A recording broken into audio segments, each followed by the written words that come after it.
Hello friends, this is Raja. Welcome to my YouTube channel Backpacker Raja. This is my first video, इसलिए थोड़ा सा हैरानी हो रहा है बात करने में. Please don't mind. चलिए आज शुरू करते हैं मेरा पहला वीडियो है थाईलैंड ट्रिप के लिए. हर एक आदमी जब पहला बार इंडिया से बाहर जाने का सोचता है तो पहले ख्याल आता है कि थाईलैंड जाने का.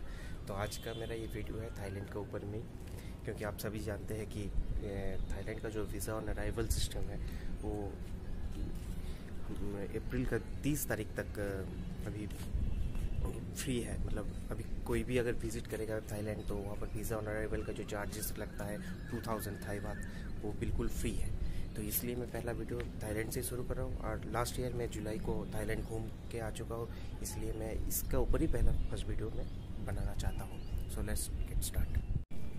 देखिए फ्रेंड्स, पहले हम लोग जब भी कोई कंट्री विजिट करना चाहते हैं देश का बाहर में, तो पहला बात आता है कि वीज़ा क्या है. देखिए वीज़ा हम लोग का जनरली 3 तरह का होता है.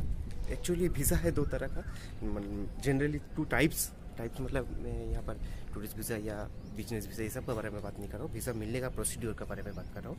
ये 3 प्रकार का होता है. पहला है कि प्री वीज़ा, मतलब कि आपको इंडिया से ही लेके जाना पड़ेगा. उन लोगों का एम्बेसी या कोई एजेंट के थ्रू आपको अप्लाई करना पड़ेगा. फिर आपको वीज़ा मिलेगा. वीज़ा लेके आपको उस कंट्री में जाना पड़ेगा, तभी आप उसमें एंट्री कर पाएंगे. दूसरा है visa on arrival. Visa on arrival VOA जो है उसमें होता है क्या कि आपको इंडिया से कुछ भी वीज़ा लेने का दरकार नहीं है. सिर्फ आप पासपोर्ट और रिक्वायर्ड डॉक्यूमेंट्स लेके आप चल जाइए. जनरली 15 डेज़ का ही होता है, कोई 30 डेज़ तक भी देता है. वहाँ पर जाने के बाद आपको जब एयरपोर्ट पर लैंड कीजिएगा, उसके बाद इमिग्रेशन चेक से पहले या इमिग्रेशन चेक में ही आपको वीज़ा मिल जाता है. इसको हम लोग कहते हैं वीज़ा ऑन अराइवल. और एक तीसरा प्रकार है कि आपको जहाँ पर कोई भी वीज़ा लेने का ही दरकार नहीं है, मतलब वीज़ा फ्री कंट्री है. कुछ कंट्री को ये फैसिलिटी दिया जाता है कि आप वहाँ पर जाइए, सिर्फ अपना पासपोर्ट दिखाइए और कंट्री में एंट्री कर लीजिए. ये 3 प्रकार का होता है. तो आज का हम लोग का जो टॉपिक है वो है थाईलैंड का वीज़ा ऑन अराइवल के बारे में. देखिए थाईलैंड में जनरली प्री वीज़ा भी दिया जाता है, वीज़ा ऑन अराइवल भी होता है. लेकिन इंडियंस खास करके लोग टूरिस्ट पर्पस में है. एक्चुअली जो टूरिस्ट है उसी को वीज़ा ऑन अराइवल दिया जाता है. तो टूरिस्ट मैक्सिमम 95% टूरिस्ट ही प्रेफर करते हैं कि वीज़ा ऑन अराइवल लेने के लिए. फिर भी इसके बारे में आज डिटेल्स में बता रहा हूँ कि क्या प्रोसीड्यूर है क्या नहीं है, तब आपको डिटेल्स में समझ में आएगा. उसके बाद मैं कंपैरिजन भी कर दूंगा कि वीज़ा ऑन अराइवल और प्री वीज़ा दोनों में क्या डिफरेंस है और कौन सा लेना चाहिए आपको. तो पहले आते हैं वीज़ा ऑन अराइवल थाईलैंड के लिए. एलिजिबिलिटी क्या है और क्या क्या डॉक्यूमेंट्स लगता है, सबसे ज़रूरी बात है ये. देखिए एलिजिबिलिटी है, आपको टूरिस्ट वीज़ा ही मिलेगा, मतलब आप टूरिज़्म पर्पज़ के लिए जा सकते हैं. वहाँ पर जाके कोई भी काम या बिजनेस पर्पज़ पे आप नहीं जा सकते हैं.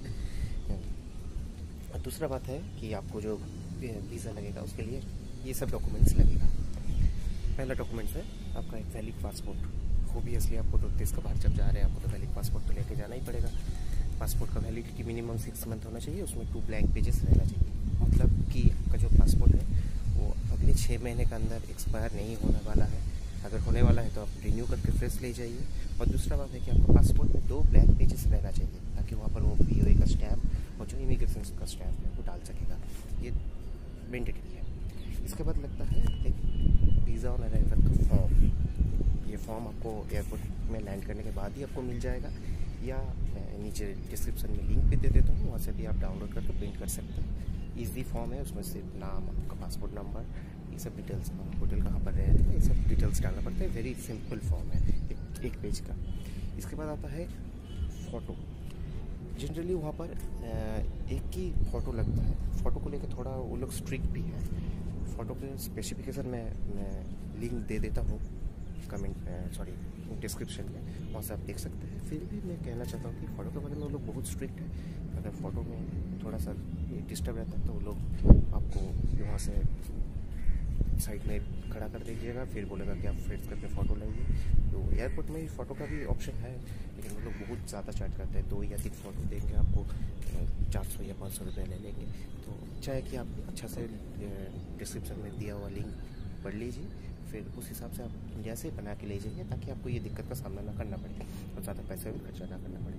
दूसरा बात है कि आपका एयर टिकट, एयर टिकट मतलब आपका इंडिया से तो आप जा रहे हैं, उसका टिकट और कन्फर्म एक रिटर्न टिकट रहना पड़ेगा, और जो कि 15 दिन का अंदर रहना पड़ेगा। मतलब मानिए कि आप 1 मई को आप जा रहे हैं तो आपका रिटर्न टिकट आपको 15 मई के अंदर ही खाना पड़ेगा और ये कन्फर्म होना चाहिए। तो इस चीज़ का ध्यान रखिएगा। उसके बाद आता है होटल बुकिंग। होटल बुकिंग के बारे में मैं बताना चाहता हूँ कि वो लोग कंफर्म नहीं करते हैं कि आपका होटल बुकिंग कंफर्म है या नहीं। आपका जो प्रिंट आउट रहेगा उसमें कंफर्म रहने से ही होगा, लेकिन यही बात है, उसमें आपका कंफर्मेशन लिखा रहना चाहिए। वो लोग कभी कंफर्म नहीं करता है कि ये है या नहीं। आप बुकिंग करने के बाद उसको वहाँ पर ठहरेंगे या नहीं, ये फैक्टर नहीं है, लेकिन उसको आपको लिखना पड़ेगा वही फॉर्म में और उसको सबमिट करना पड़ेगा वहाँ पर। मानिए कि आप 2-3 जगह पे ट्रैवल करना चाहते हैं, तो फॉर्म में आप जब एड्रेस डालिए तो वहाँ पर लिखना होगा कि आप कौन सा शहर में पहले जा रहे हैं या तो कहाँ पर सबसे ज़्यादा आप स्टे कर रहे हैं। मानिए कि आप पहले थाईलैंड में उतरने के बाद, बैंकॉक के एयरपोर्ट में उतरने के बाद आप पहले पटाया जाएंगे, फिर वहाँ से बैंकॉक आएंगे। और मैं बैंकॉक में ज़्यादा दिन स्टे करना चाहता हूँ तो आप बैंकॉक का भी एड्रेस डाल सकते हैं या आप पटाया का भी एड्रेस डाल सकते हैं, ताकि आप पहले वहाँ पर विजिट कर रहे हैं। फिर डजंट मैटर, ये लोग चेक भी नहीं करता है, फिर देखता है कि आपका होटल बुकिंग है या नहीं। और इसके बाद होता है cash requirement. As per the Thai embassy उन लोगों का नियम है, सॉरी थाई इमिग्रेशन, उन लोगों का नियम है कि आपके पास 10,000 थाई बात, मानिए कि इंडियन करेंसी में हो जाएगा लगभग 20,000 रुपये पर पर्सन वहाँ पर रहना चाहिए। और अगर फैमिली में जा रहे हैं तो 20,000 थाई बात, मतलब कि 40,000 इंडियन रुपीज़ में लगभग रहना चाहिए। इसके लेके बात मैं बताना चाहता हूँ कि बहुत आदमी कहता है कि ये भाई कोई बात नहीं है, मत ले जाइए, कोई दिक्कत नहीं है। मैं मेरा पर्सनल एक्सपीरियंस यहाँ पर शेयर करता हूँ। मैं जब बैंकॉक डॉनम्योंग एयरपोर्ट में उतरा, क्योंकि मेरा फ़्लाइट था एयर एशिया में, उतरने के बाद ही जस्ट कुछ कदम जाने के बाद ही अचानक देखे कि कहाँ से 10-12 इमिग्रेशन ऑफिसर आ गए। अचानक सभी ग्रुप को, हम लोग 3 आदमी थे, सभी ग्रुप को एक आदमी इमिग्रेशन ऑफिसर स्टॉप कर रहा था। फिर बोला कि आपका पास क्या करेंसी है, आप दिखाइए। तो हम लोग ग्रुप में थे, हम करेंसी निकाले। हम लोग एक्चुअली यहाँ से इंडिया से थाई बात लेके नहीं गए थे, हम लोग वहाँ पर USD लेके गए थे और कुछ थाई बात लेके गए थे, क्योंकि वीज़ा ऑन अराइवल का चार्ज देने के लिए। तो हम लोग दिखाए, फिर भी हम लोग के पास थोड़ा सा पैसे पीछे हो रहा था। हम लोग तब कार्ड दिखाए, वो लोग मानने को तैयार नहीं थे। फिर बहुत दिक्कत करने के बाद हम लोग ग्रुप समझाने के बाद हम लोग को छोड़ा। हम लोग के पास करीब 200 USD कम हो रहा था उन लोगों का हिसाब का अनुसार, 200 या 100 ठीक से याद नहीं है, लेकिन हो रहा था। और ऐसा भी हुआ है कि 4 से 5 आदमी को हर डे वो लोग डिपोर्ट करता है वहाँ से इनसफिशिएंट कैश रहने के लिए। तो it's better to take large amount of cash. Card वो लोग एक्सेप्ट नहीं करता है, देखते भी नहीं है। तो अगर इमिग्रेशन ऑफिसर रैंडमली चेक करता है, अगर आपके पास नहीं रहता तो आपको डिपोर्ट भी किया जा सकता है। तो कैश लेके जाइए, ये मेरे साथ हुआ है, मैं देखा हूँ, इसलिए मैं आप लोगों के साथ शेयर कर रहा हूँ। इस बात का ध्यान रखिए। तो बस यही है। ये करने के बाद आपको जस्ट फॉर्म अगर फिलअप करके लेके जा रहे हैं तो ठीक है, नहीं तो आपको फॉर्म वहाँ से ही मिल जाएगा। हाँ, यहाँ पर एक बात कहना भूल गया, अब जब फ्लाइट में रहिएगा तब आपको फ्लाइट में एक कार्ड दिया जाता है, अराइवल डिपर्चर कार्ड, वो एयरलाइंस की तरफ से आपको दिया जाएगा। उस कार्ड को आपको अराइवल पोर्शन आपको फिलअप करना है इसलिए क्योंकि वो कार्ड अराइवल पोर्शन आपको जब इमिग्रेशन होगा वहाँ पर जमा करना होगा। इसके बारे में मैं बाद में और भी डिटेल्स में बात करूँगा, क्योंकि डिपर्चर कार्ड को लेके भी हम लोग ग्रुप में थोड़ा सा डिस्टर्ब हुआ, तो मैं वो लेटर वीडियो में बताऊँगा कि क्या हुआ था एक्चुअली। तो वो भी फिलअप करके देना है।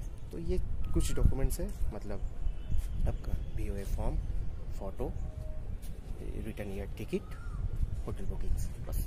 और ये कैश आपको शो करना है। और फ़िलहाल जो अभी चल रहा है ऐसा रेट है 2000 थाई बात वहाँ पर VOA का चार्ज, जो 31 अप्रैल तक नहीं लगता है।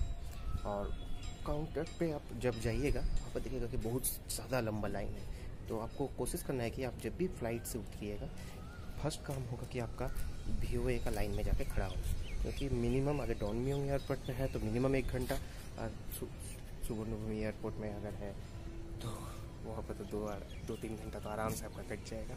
तो पहला काम होगा कि आपको वहाँ पर ही जाना है और जाके VOA का लाइन में खड़ा रहना है। एक ऑप्शन है वहाँ पर VOA तत्काल सिस्टम जो हम लोग बोलते हैं, तो उसमें क्या होता है कि आपको 200 थाई बात ज़्यादा, मतलब 400-450 रुपये इंडियन करेंसी पे एक्स्ट्रा देना पड़ता है। वो लाइन थोड़ा सा कम रहता है, लेकिन हालांकि डोनम्योंग एयरपोर्ट में एकदम ही हम लोग जब गए थे एकदम ही खाली मिला था कल वाला लाइन, लेकिन स्वर्णभूमि में सुने हैं कि वहाँ पर थोड़ा सा उसका भी लाइन रहता है, हालांकि नॉर्मल लाइन से कम, तो वो भी ट्राई कर सकते हैं। और बस ये डॉक्यूमेंट्स दीजिएगा, ये करने के बाद आपको वीज़ा आपका लग जाएगा। वीज़ा लगने के बाद आपको इमिग्रेशन में जाना है, इमिग्रेशन क्रॉस करना है। इमिग्रेशन में क्या सवाल करता है, ये एक बात है, बता देता हूँ, कुछ नहीं, जस्ट आपको पूछेगा कितना दिन के लिए आ रहे हैं, किस पर्पज़ से आ रहे हैं, बस वीज़ा में स्टैम्प लगा दिया, उसके बाद वेलकम टू थाईलैंड। और उसके बाद अगर आपका चेक इन लगेज है तो उसके बाद आपको चेकिंग लगेज में जाना पड़ेगा, बेल्ट में चेकिंग लगेज लेना पड़ेगा। फिर कस्टम क्लियर करने के बाद आज़ादी से घूमिए, एंजॉय कीजिए थाईलैंड। आज का वीडियो इतना ही, अच्छा लगा तो लाइक शेयर कीजिएगा ज़रूर।